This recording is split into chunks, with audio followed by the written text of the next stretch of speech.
another person that is violent, that can slap, that can kick. It leaves me asking the question, where is the Holy Ghost?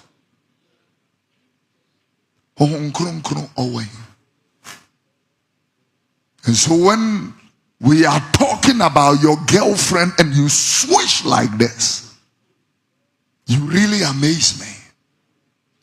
When we are talking about a woman that is cheating on her husband and that is living an adulterous life, and the woman behaves like a witch, I ask myself, where is the Holy Ghost in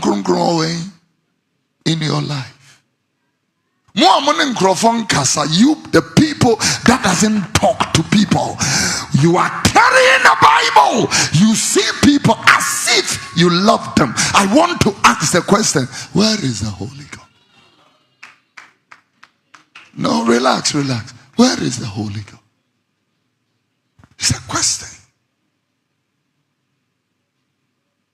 I don't know what you can do to Jesus Christ that can make him angry with you to the point that he does not want to see you again.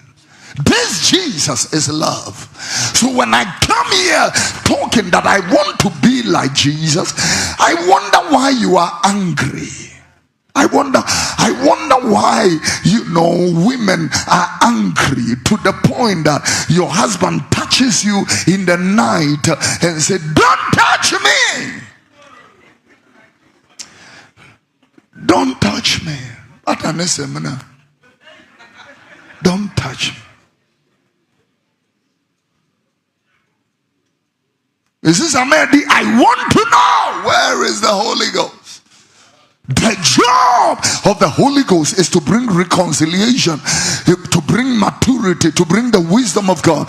The job of the Holy Spirit is to put you in the spirit of excellence. The job of the Holy Ghost is to make you a godly, responsible person and accountable. The job of the Holy Ghost is to make you reasonable and fair and equitable and just. So I'm asking, where is the Holy Ghost? If you don't pay duty, electricity, water bill, how do you feel in your conscience? How do you feel?